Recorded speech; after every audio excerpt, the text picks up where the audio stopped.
주옵소서. 주님을 사랑합니다. 의지합니다. 예수님의 이름으로 기도합니다. 아멘. 네, 오늘은 고린도 전서를 나누도록 하겠습니다.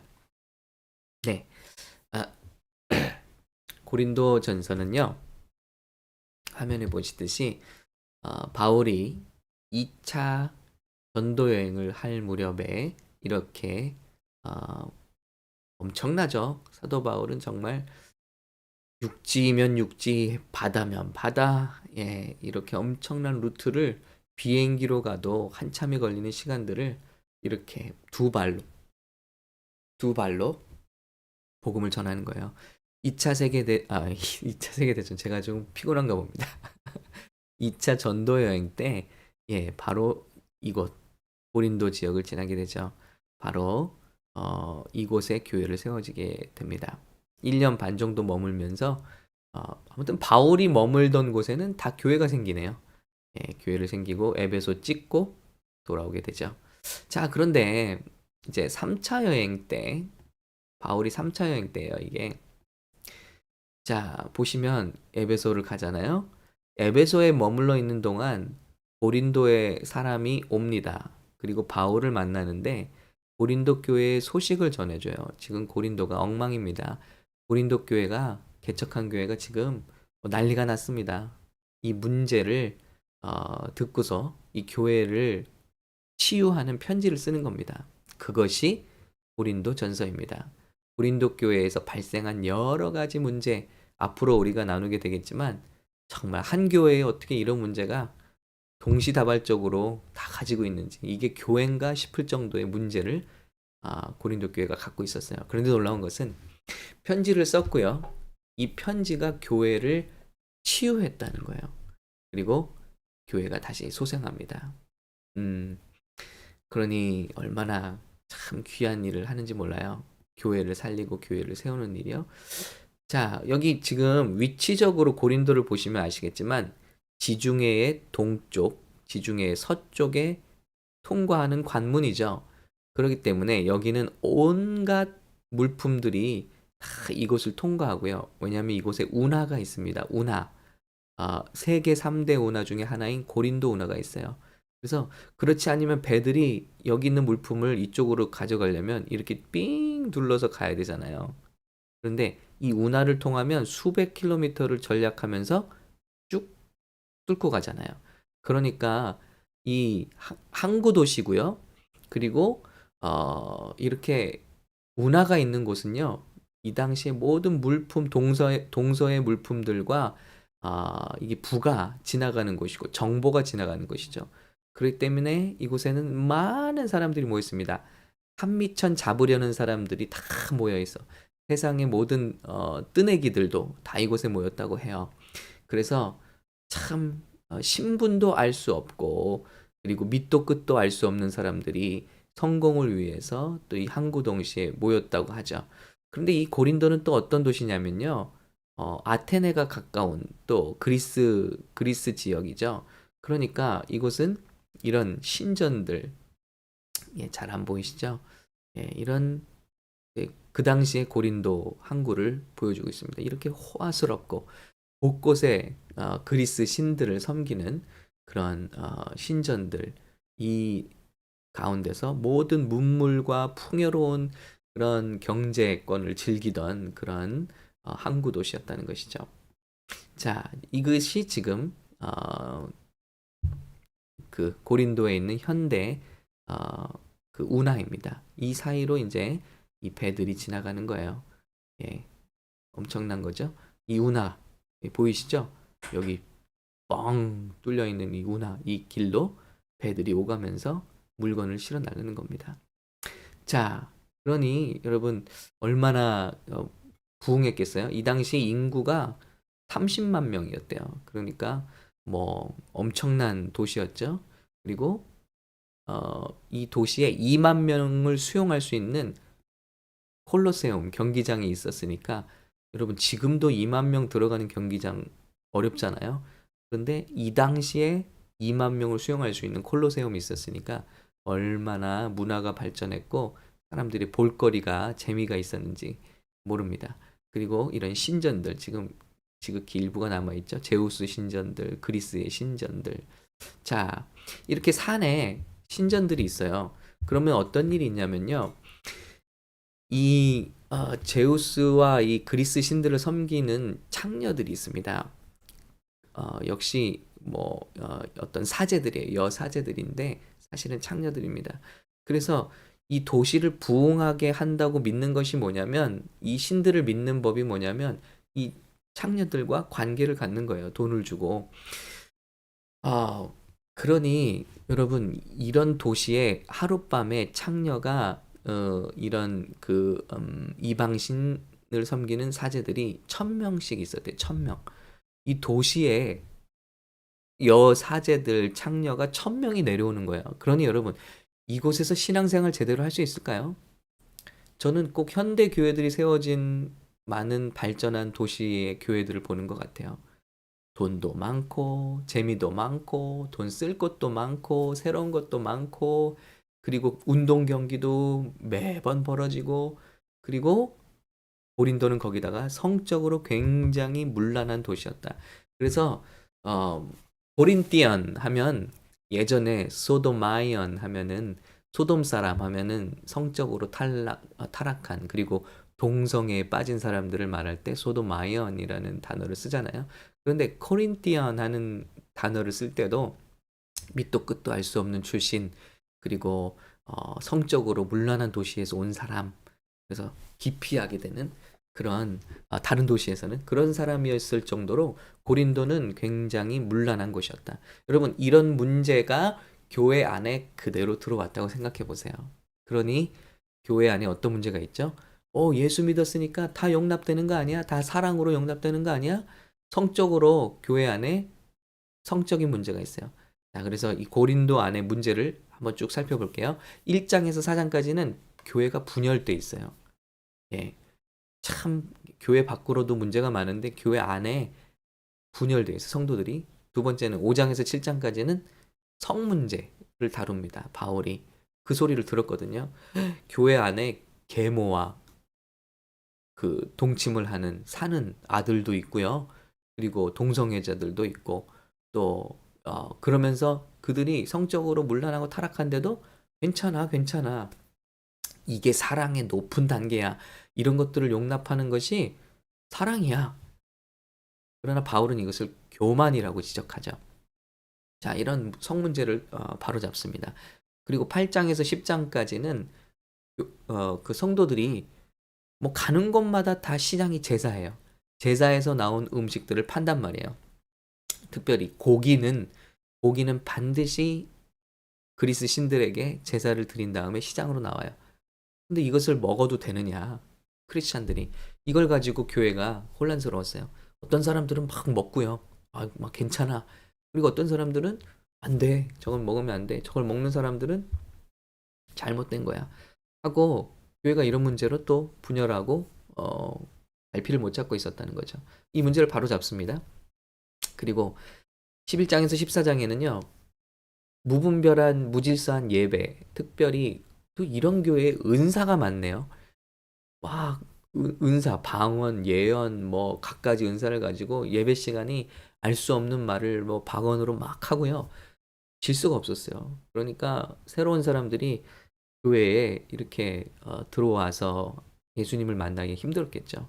그리고 이 사람들도 질서가 없었어요. 막 어떤 사람이 예언의 말을 하면 자기도 할 말 있다고 하고 질서가 없는 거예요. 예배가. 이런 문제가 고린도 교회에 복합적으로 있었습니다. 또 마지막 15장은요. 부활을 믿지 않는 성도들이 있어요. 어떻게 성도들이라 할 수 있겠습니까? 부활을 믿지 않는데. 그래서 사도 바울은 부활의 문제를 바로잡죠. 예수님 당시에 부활을 목격한 사람만 해도 500명이 넘으며 그 부활이 없다면 교회와 이 땅에 무슨 하나님의 복음이 소용이 있겠는가? 이 세상에서 제일 불쌍한 것이 바로 예수 믿는 사람들이다. 그렇게 되면 그러나 부활이 있으므로 이 모든 것이 달라졌다 하는 그 논리로 우리 교회를 치유하죠.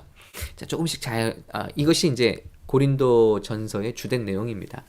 자, 근데 조금씩만 더 자세하게 보고 결론을 내릴게요. 자, 분열, 아볼로, 베드로, 바울, 바다. 사람들이 다 쪼개져서 지도자를 따릅니다.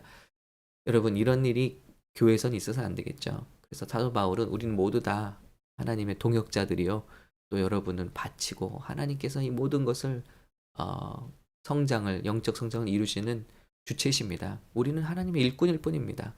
그런데 나는 아볼로파야, 나는 베드로 목사님 파야, 나는 바울 목사님 파야, 그리고 이도저도 아닌 사람들은 나는 예수파다, 나는 그리스도파다, 이렇게 하고 다 하나가 되지 못해요. 하나가 되지 못하는 것은 교만입니다. 우리는 다 예수님이 머리가 되신 교회의 지체들인 것이죠. 이렇게 교회를 치유합니다. 두 번째로요, 성문제로 넘어가요. 교회 안에 이 문란한 성문제를 가지고 있는 성도들이 있는데 눈 감아주는 거예요. 그리고 그것을 우월한 사랑이다. 마치 한국의 어떤 교회 모습들을 보는 것 같죠? 예. 이런 것들을 용납하라. 예. 무분별한 성관계도, 성문제도, 타락도, 예수님이 창기와 함께 하시지 않았냐, 세례와 함께 하시지 않았냐, 동성애도 다 끌어안아야 된다. 여러분, 그렇지 않아요. 사도 바울은 그리스도 안의 자유를 너희가 잘못 착각하고 있는 것이라고 지적합니다. 바로 그 죄 때문에 예수님이 십자가에서 죽으신 것이다. 그리고 그것을 죄로 알 때에만 회개의 기회가 있고, 회개할 때에만 예수님의 십자가로 말미암은 용서, 거듭남의 기회가 있는 것이지, 이것을 다 괜찮다고 다 품는 것은 사랑이 아니라 교만이라고 지적합니다. 그 때문에 이 이유는 뭘까요? 궁극적으로 그 사람이 지금 어떤 성적인 타락을 가지고 교회로 오느냐 아니냐가 아니라 궁극적으로 영원히 구원을 받느냐 마느냐에 초점이 있다는 거예요. 사도 바울의 초점은 지금 잠깐 기분을 좋게 하고 지금 잠깐 함께 예배하는 것 끝이 달라지면 안 되잖아요. 예. 바로 여기에 초점을, 영혼에 초점을 맞추는 겁니다. 영혼의 구원. 그러려면 그런 자들을 징계하고, 그리고 그런 자들을 징계할 때는 때로는 함께 식사도 하지 말고, 그리고 저들을 교회에서 권고하고, 또 그래도 말을 듣지 않으면 믿지 않는 사람들처럼 취급해야 함이 옳다. 왜냐하면 복음을 제대로 이해한 사람이라면 그런 방탕한 삶을 유지할 수가 없다라는 것이죠. 그래서 이렇게 강하게 성 문제를 다룹니다. 자, 여기 현대교회도 해당되는 말씀이 많이 있어요. 자, 그리고 나서 음식 문제죠. 이제 모든 고기가 이 시장 바닥에서는 이방신에게 제사를 드리고 나온단 말이에요. 이걸 먹어도 되냐 마냐. 우리 한국에는 어떤 문제가 있죠? 제사 문제 있죠. 제사, 참 식구들이 하니까 제사에 어쩔 수 없이 참여를 했는데 그 음식을 먹어야 돼요, 말아야 돼요? 귀신에게 드려진 건데, 이렇게 생각하시는 분들이 있죠. 그런데 사도 바울이 두 가지를 얘기해요. 첫 번째는 누가 믿음이 크냐? 안 먹는 사람이 믿음이 큰 게 아니라 먹을 수 있는 사람이 믿음이 크네요. 마음에 죄책감이 없이 먹을 수 있는 사람들이 큰 믿음을 가진 자라고 해요. 이건 왜냐면 귀신 자체를 인정하지 않는 거죠. 참신은 하나님뿐이시다. 그러니 사람들이 어디서 제사를 하건 말건 그건 나에게 전혀 상관이 없다. 그래서 믿음의 담력으로 먹어도 자기 믿음에 지장이 없는 거예요. 자, 그런데 어떤 사람들은, 믿음이 연약한 사람들은 성도가 그런 걸 먹는 모습만 봐도 시험에 빠져요. 자기도 물론 먹지 않을 뿐더러. 그러니 이런 사람들이 교회에 공존하니 어떤 사람들은 보란 듯이 먹을 거 아니에요? 어떤 사람들은 막 그런 모습을 보고 시험에 빠지고 막 벌벌 떨고 귀신 앞에 드려진 그 제사 음식 앞에서. 근데 사도 바울이 말하죠. 예, 먹어도 된다. 왜냐하면 세상의 모든 것의 주인은 하나님이시고 하나님 외에는 참신이 없기 때문에 모르는 사람들이 세상에 어떤 걸 가지고 자기 신에게 제사를 한들 우린 다 하나님의 것이다. 그러니 가책을 받고 먹으라. 그러나 너희 중에 믿음이 약한 자가 있으면 그들을 위해서 먹지 말으라. 그래서 나는 사도 바울이 고백하죠. 나는 평생에 이 제사 드려진 고기를 먹지 않기로 작정했다는 것입니다. 여러분 예를 들면 술, 담배 문제가 이런 것에도 견주어질 수 있을 것 같아요. 어떤 사람은 뭐 예수 믿는데 술 뭐 간혹 의학적인 용도로 좀 마시거나 소화를 위해서 좀 마시는 거 괜찮은 사람도 있어요. 어떤 사람은 담배도 그렇게 생각하는 사람도 있어요. 예. 어떤 분들은 막 신학 교수들도 담배를 뻐끔뻐끔 피우시거든요. 뭐냐 이게 도대체. 자, 각자 믿음의 담력이 달라요. 어떤 사람은 그렇게 어떤 용도로 술을 마셔도 자신의 믿음에 전혀 그 가책이 없는 분들이 있어요. 그런데 이런 사람들이라 할지라도 일단 술은 잠언에 보면은 쳐다보지도 말라고 돼 있습니다. 그런데 이런 믿음을 가졌다 할지라도 누군가가 당신의 행동을 통해서 실족할 일이 있다면 하지 말라. 그들의 믿음을 위해서 라는 것입니다. 이 모든 기준이 뭐죠? 사랑이야, 사랑. 그래서 고린도 전서를 읽으면서 느껴지는 게 뭐냐면 모든 기준이 사랑이구나. 사랑으로 생각하면 되는구나. 왜 야단을 치고 징계를 합니까? 성적인 문제로 말미암아. 왜 때로는 교회 밖으로 쫓아내기까지 합니까? 그 사람이 잘못된 거를 알아야 된다는 거예요. 그 궁극적인 이유는 죄를 지적하고 쫓아내는 이유가 아니라 그러므로 말미암아 그 사람이 죄를 깨닫고 다시 예수께로 돌아올 수 있는 죄의 자각을 주라는 거죠. 그러니까 이 사람을 내치라는 말이 아닙니다. 이게 얼마나 교회 공동체, 믿음의 공동체에 심각한 일인지를 알려주라는 거예요. 그러니까 그 근본은 정신은 사랑이 되어야 되는 거예요. 저와 여러분도 예를 들어 누군가를 비판할 때 죄를 지적해야죠. 필요한 일이죠. 그러나 그 근본 동기는 내치는 것이 아니라 사랑이어야 한다는 것이죠. 그렇다면 좀 이런 문제가 해결될 것 같아요. 성 문제 마찬가지. 뭐 먹어도 되느냐 마느냐 사랑이 기준이 되면 돼요. 예배 문제도 마찬가지예요. 은사를 막 받고 방언을 막 합니다. 막 예배 시간에 막 다른 사람 예배 못 드리게 방언을 막 해요. 그럼 이게 사랑이냐? 다른 사람이 예배를 잘 드리고 주님을 만나도록 특별히 새신자들이 교회 왔는데 교회가 다 이렇게 하고 있으면 어떻게 해요? 막 이건 뭐 난리도 아니에요. 교회 예배가. 제가 아는 어떤 교회는요. 예배를 2시간 드려요. 2시간, 3시간 드리는데 그것도 내내 뛰어요. 안 뛰면 뭐라 그러냐면 예배인도자가 당신 상처 있지? 뭐 이게 뭐 예수님을 믿는 거야 하면서 막 호통질을 해요. 그리고 막 뛰어요. 뛰고 막 이게 진짜 예배다. 이런 게 진짜 여러분 그럴 수 있어요. 저도 충분히 그런 예배를 사랑합니다. 그러나 예배에는 보통 우리의 공예배에는 예수님에 대해서 알고 싶은 사람도 오잖아요. 전도 대상자들도 오잖아요. 그러면 그 사람들이 이걸 보고 그 사람 막 뛸까요? 이게 예배구나. 예수님 알지도 못하는데 이거 미쳤구나 생각해요. 바울이 그걸 얘기하는 거예요. 그래서 모든 예배에는 질서가 있고 정돈되어야 한다. 그래서 모든 예언, 방언, 은사들은 절제되어야 한다. 그리고 질서 있게 사용되어야 한다. 모든 것을 위해서 한 가지, 교회의 덕을 세우기 위해서, 성도들의 신앙을 세우기 위해서 사용되어야 된다. 부인하지 않아요. 방언하지 말라 하지 않아요. 예언하지 말라 하지 않아요. 모든 것이 적절하게 질서 있게 사용되어서 신앙에 덕을 끼쳐야 된다. 그러기 위해선 방언보다 통역이 낫고 통변보다 예언이 난 것은 교회에 들어온 사람이 예를 들어 오리지널 디자인 우리가 연구하고 훈련받는 디자인 같은 기도를 받을 때 예수님을 더 믿게 되지 않겠어요? 격려를 받게 되고 주님께 나오게 되지 않겠어요?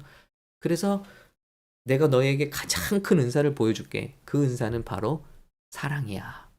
사랑을 구해. 하고 교회를 치유합니다. 은사 갖고 서로 자랑하죠. 막 방언 못하면 무시하고 또 예언하는 사람은 방언하는 사람보다 자기가 낫다 그러고 신유가 낫다 그러고 다 사랑이야. 사랑이 없으면 울리는 꽹과리 같은 게 은사야. 그러니 사랑을 사모하십시오. 그리고 그 유명한 고린도전서 13장 사랑장이 등장하는 겁니다. 자, 그리고 이 문제를 짚고 넘어가고요. 부활의 문제. 부활이 없다고 믿어요. 계속 사람들이 이제 시간이 지나갈수록 예수님의 부활은 전설이 되는 거예요. 그때 부활의 문제를 다시 가르칩니다. 부활이 없다면 교회도 필요 없고 나도 예수 믿는 게 다 소용없다. 우리가 지금 이렇게 하고 있는 이유가 뭐냐? 교회를 세우는 이유가 뭐냐? 예수님이 부활하셨기 때문이다. 예수님이 부활하셨기 때문에 죄사함도 진짜고 천국도 진짜고 영원한 세계도 진짜고 우리의 믿음도 진짜고 신앙의 헌신도 상급이 있고 보상이 있고 미래가 있는 것이지. 우리가 서로 사랑하는 것이 의미가 있는 것이지. 이 모든 교회의 핵심이 부활복음이지.